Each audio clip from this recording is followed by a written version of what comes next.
अस्सलाम वालेकुम, बिस्मिल्लाहिर्रहमानिर्रहीम। आज हम नेक्स्ट पोइट को स्टार्ट करेंगे जो है टेड ह्यूज़।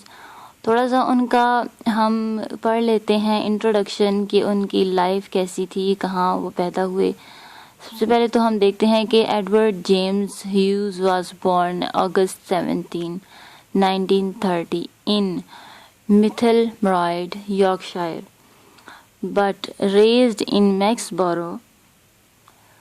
पैदा ये हुए थे यॉर्कशायर में और ब्रॉटअप हुए मैक्सबोरो में।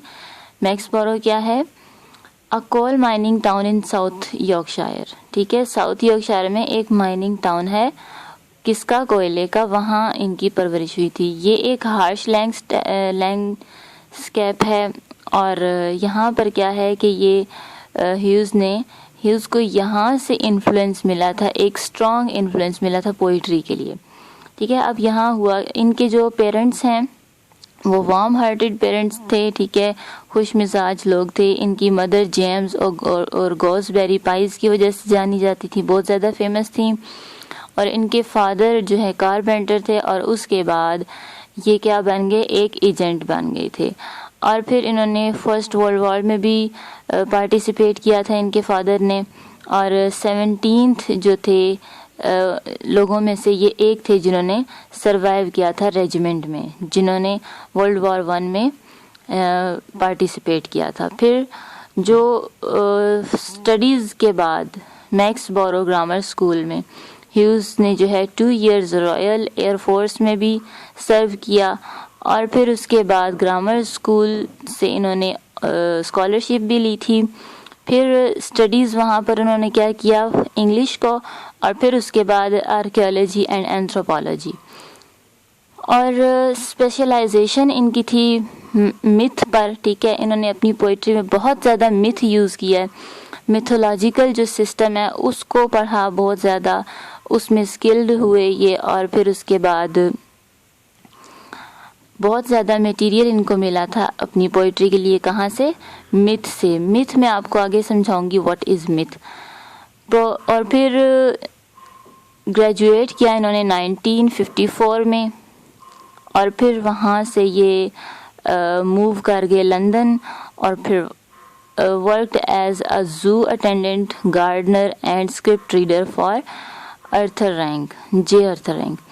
ये भी एक वर्कर ही थे वहाँ के। अब यहाँ देखें कि इनका जो इन्फ्लुएंस था बहुत ज़्यादा एनिमल्स और बर्ड्स के साथ था। नेक्स्ट इनकी लाइफ जो है वो आती है किसके बारे में? इनकी शादी के बारे में। इनकी मैरिज कैसे हुई? स्टूडेंट पार्टी थी एक, वहाँ पर इनको एक न्यू पोइट मिली थी जो कि अननोन थी, सिल्विया प्लैथ। वहाँ एक बड़ा अजीब सा इंसिडेंट जो है वो हुआ इनके साथ। क्या हुआ कि जब वो मिली इनसे, she bite him on the cheek so hard that it blood. यानी इतना ज़ोर से उन्होंने बाइट किया उनको कि उनका जो ज़ख़म था, जो उनका इंजरी था, वो ब्लीडिंग करना शुरू हो गया। और फिर कुछ ही मंथ्स के बाद इनकी वहाँ शादी हो गई।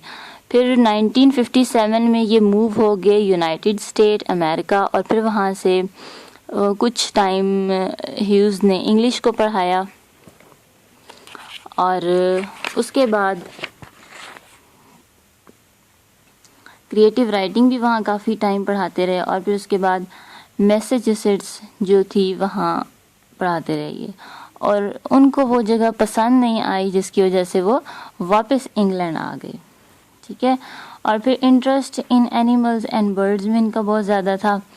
टेड ह्यूज़ जो है वो काफ़ी ज़्यादा इंटरेस्ट था और इनको 7 years की एज में इनको ये जो इन्फ्लुएंस था वो मिला था। कहाँ से? मैक्सबोरो से, जहाँ इनकी ब्रॉटअप हुई थी। ठीक है, और फिर टेड ह्यूज़ ने डेवलप किया था अपना इंटरेस्ट इन रूरल लाइफ में अपनी स्टार्टिंग के ही अर्ली ईयर्स में। और उन्होंने इस चीज़ को अडैप्ट किया किसमें? अर्बन लाइफ में। ठीक है, अपने आप को अर्बन लाइफ में रहते हुए एक रूरल जो है ना टाइप का उन्होंने पोइट बनाया। When he was a small child, he had developed great interest in animals and birds. इनको बहुत ज़्यादा जब इंटरेस्ट हो गया तो उनको एज अ मिथ और एज अ इमेजरी अपनी पोइट्री में वो यूज़ करना शुरू हो गई। जैसे हम इनकी आगे पोइट्री पढ़ेंगे हॉक इन द रेन इनका एक वॉल्यूम है, उसमें बहुत ज़्यादा पोएम्स हैं। थॉट फॉक्स है उसमें जो एक पोएम है जो हमारे सिलेबस में भी इंक्लूड है। तो ये जो है ना जैसे पाइक है, फ्रॉग को इन्होंने एज अ मिथ लिया अपनी पोइट्री में। तो आयरन मैन है उनको लिया, और बच्चों के लिए काफ़ी कुछ इन्होंने लिखा। इनकी बेटी थी जो फ्राइडा, उसको भी अपनी पोइट्री में उन्होंने यूज़ किया है उनको अम्यूज़ करने के लिए। तो इस किस्म की जो है इनकी पोइट्री है, ठीक है। फिर इनकी जो डिवाइसेस हैं वो इन्होंने एलिट्रेशन बहुत ज़्यादा यूज़ की है। एलिट्रेशन क्या होता है? Alliteration is a repetition of word, ठीक है। किसी भी वर्ड को बार बार स्ट्रेस के साथ यूज़ करना, ये इन्होंने अपनी पोएम में डिवाइस यूज़ की है। फिर उसके अलावा इनकी अनट्रेडिशनल जो है राइमिंग स्कीम है, जो कि आइडिया रन ऑन लाइन इन्होंने यूज़ किया है। ये डिवाइस उन्होंने यूज़ की जो कि हमने प्रीवियस जो पोइट थे हमारे सरे एंड वाइट, उनकी पोइट्री में भी हमने देखा। और ये मिथ्स बहुत ज़्यादा यूज़ करते हैं अपनी पोइट्री में, ठीक है। फेमिनिस्ट भी थे लेकिन वैसा इन्फ्लुएंस नहीं था। अब सिल्विया प्लैथ जो इनकी वाइफ थी वो भी एक पोइट थी। उन्होंने जब देखा कि इनका इन्फ्लुएंस बहुत ज़्यादा नहीं है, अटेंशन ह्यूज़ की तरफ से सिल्विया को नहीं मिली, तो उन्होंने सुसाइड अटेम्प्ट कर ली। और फिर उसके बाद जो नेक्स्ट वाइफ थी उनकी, उन्होंने भी सुसाइड कर ली थी, जिसकी वजह से इनको एक अनलकी पर्सन भी कहा जाता है। खैर, ये तो इनका था छोटा सा इंट्रोडक्शन। अभी हम स्टार्ट करते हैं इनकी पोएम जो है दैट मॉर्निंग। जी जनाब, ये है टेड ह्यूज़ की पोएम दैट मॉर्निंग। अब दैट मॉर्निंग इन्होंने क्यों टाइटल रखा कि बिल्कुल मॉर्निंग का टाइम था जब ये फ़िशिंग एक्सपीडिशन के लिए अपने फ्रेंड्स के साथ गए, लैनसेस्टर्स के नेटिव्स के साथ। अब स्टार्ट करते हैं। इसमें तकरीबन डिवाइस एलिट्रेशन की है, ठीक है। ये जो है एक अनकॉन्शियस से कॉन्शियस की तरफ एक इनका जर्नी है इस पोएम में, ठीक है। आप स्टार्ट देखेंगे और फिर एंडिंग देखेंगे इसकी कैसे हुई है। कि स्टार्ट में जो है वो तो जस्ट एज अ एक्सपीडिशन के लिए गए थे, ठीक है, एंजॉयमेंट के लिए। लेकिन एंड में क्या होता है कि इनको एक डिवाइन लाइट जो है मिलती है, और वो डिवाइन लाइट क्या है? गॉड गिफ्टेड है, ठीक है।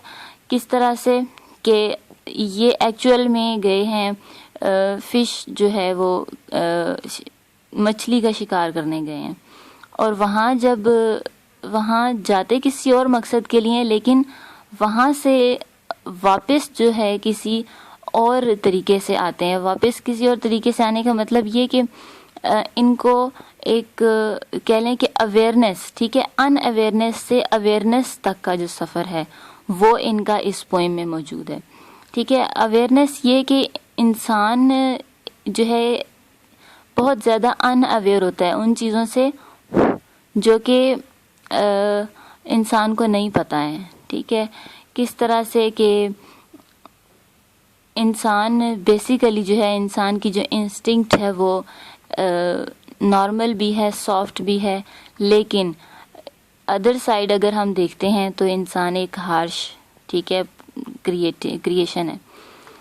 तो एनिमल और मैन का एक कंपैरिजन है, ठीक है, यहाँ पर। अब स्टार्ट करते हैं से we came where the salmon were so many, so steady, so spaced, so far aimed. देखें, सो मैनी, सो एस की रिपीटिशन हो रही है, ठीक है। It is alliteration.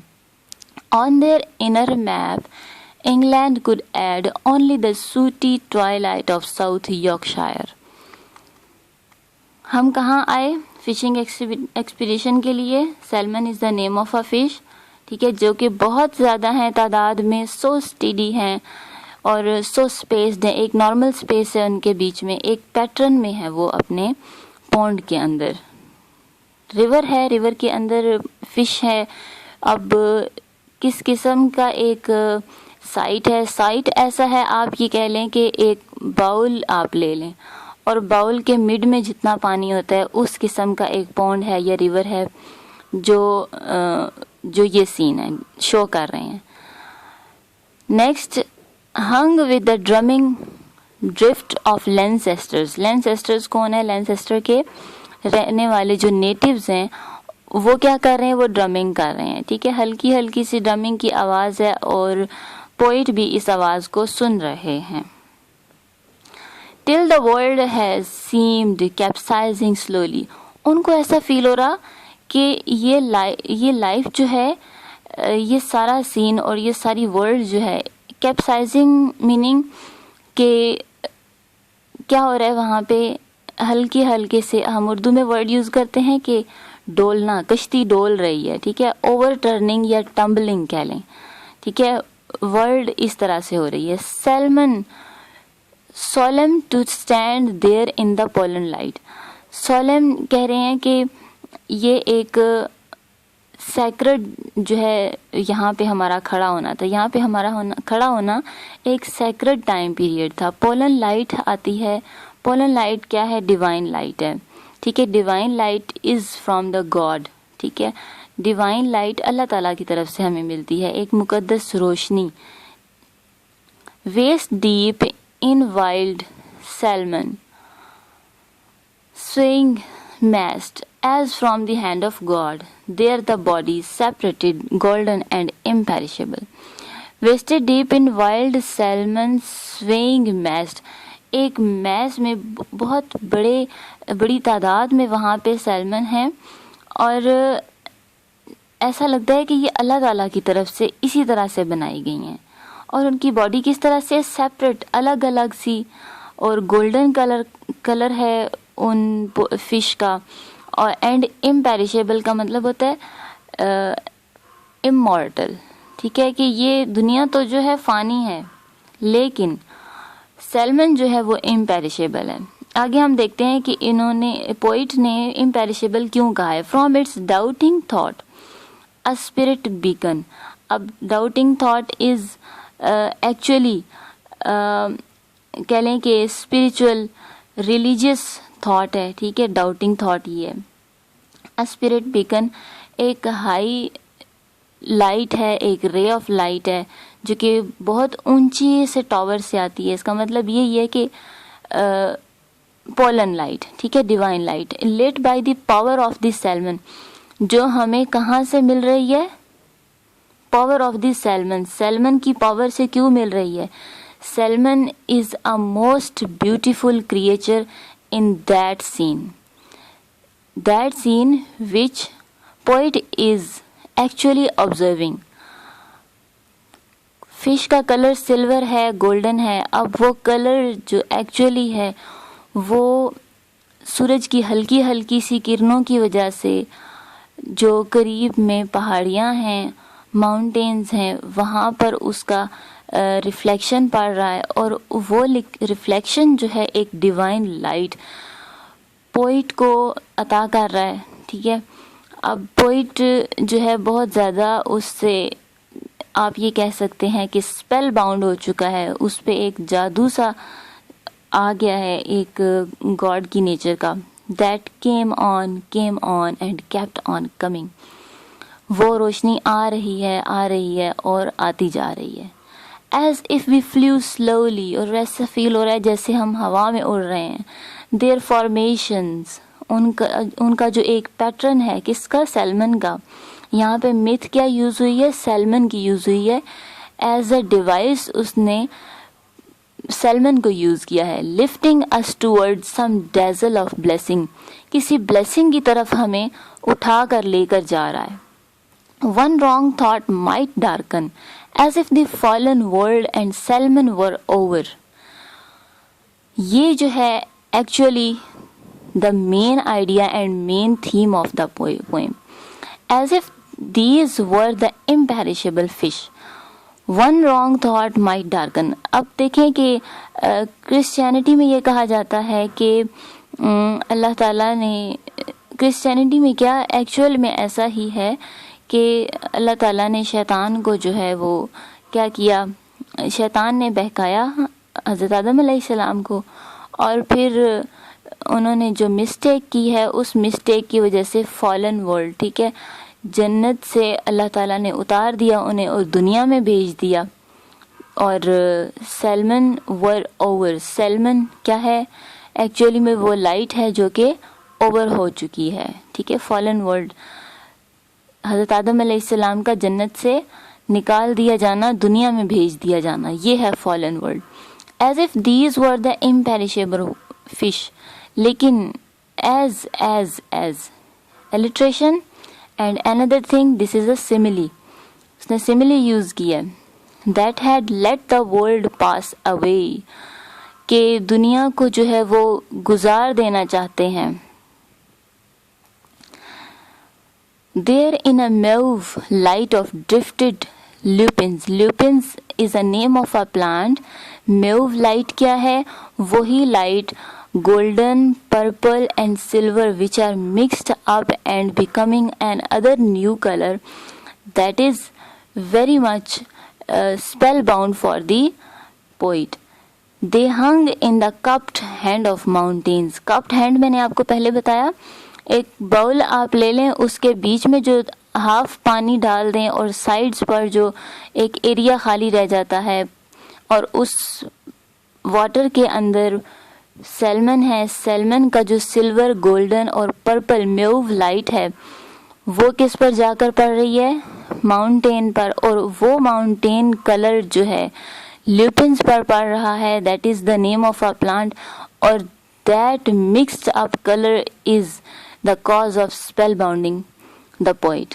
Made of tingling items, ठीक है, डिफरेंट आइटम्स से जो बना हुआ है। इट हैड हैपेंड, आप अगर देखें रेनबो को, तो रेनबो के कलर्स भी इसी तरह मिक्सअप होते हैं, एक कलर होता है, नेक्स्ट कलर में जाते हुए उसका मिड का एक और न्यू कलर बन जाता है, फिर नेक्स्ट कलर में जाते हुए फिर एक और न्यू कलर बन जाता है। तो इस तरह से टिंगलिंग एटम्स इसको कहा है। इट हैड हैपेंड, ये हुआ, then for a sign that we were where we were, again alliteration he has used here, ठीक है। ये किस चीज का साइन है, हमें पता ही नहीं था हम कहाँ थे, कि हम किस दुनिया में रह रहे थे और एक्चुअली में दुनिया क्या है। Two gold bears came down and swam like men. अब यहाँ क्या हुआ, अचानक से जो है एक कंट्राडिक्शन आ गया पोइट के नज़रों के सामने, एक विजन और एक साइट इस तरह का आया कि टू गोल्ड बियर्स कौन है, मेच्योर एनिमल, ठीक है। मेच्योर एनिमल नहीं थे एक्चुअली, वो थे मेच्योर मैन थे, ठीक है, आदमी थे ठीक ठाक। वो आए, उन्होंने पोइट ने उनको गोल्ड बियर्स कहा है, ठीक है। गोल्ड बियर्स क्यों कहा है, बियर को आपने देखा होगा, फिश को जो है वो निकालता है पानी में से, पॉन्ड में से, और वो चीर फाड़ के उसे खा लेता है। अब वही चीज़ पोइट भी बता रहे हैं, बिसाइड अस, हमारे बिल्कुल सामने ही, हमारे साथ ही, एंड डाइव्ड लाइक चिल्ड्रन, बच्चों की तरह तैरे वो पानी में, and stood in deep water as on a throne, और पानी में ऐसे खड़े हो गए जैसा कि वो उनका तख्त है, उनकी बादशाहत है उस पर, कि जैसे ये सब कुछ हमारा है। Eating pure salmon of their talons, talons होते हैं पाज, आपने जानवरों के देखे होंगे पाज होते हैं, ठीक है, उनके हाथ और पाँव हम नहीं कहते, हम उनके पाज बोलते हैं, talons. Salmon of their talons, उनको चीरा फाड़ा, पियर्स किया और खाना शुरू हो गए। So we found the end of our journey, तो यहाँ पर एंड ऑफ जर्नी क्यों हो गया, रीज़न ये थी कि इंसान एक्चुअली में एक सॉफ्ट नेचर का इंसान होता है, और इंसान की नेचर जो है वो गॉड गिफ्टेड है, और गॉड गिफ्टेड किस तरह से है कि वो एक सॉफ्ट नेचर का है। लेकिन कंट्ररी साइड पे, कंट्राडिक्शन में अगर देखें तो दूसरी तरफ एक हार्शनेस है, वायलेंस है, ठीक है, उस वायलेंस को वो चाहता है कि वो ख़त्म हो जाए, लेकिन God had created all these creatures, so we stood, और हम वहाँ पर रुके, alive in the river of light, और रिवर ऑफ लाइट एक्चुअली क्या है, वो डिवाइन लाइट है जो कि पोइट को मिली है। पोइट को एक अवेयरनेस मिली है कि इंसान क्या है और ऑपोजिट साइड पे वायलेंस क्या है।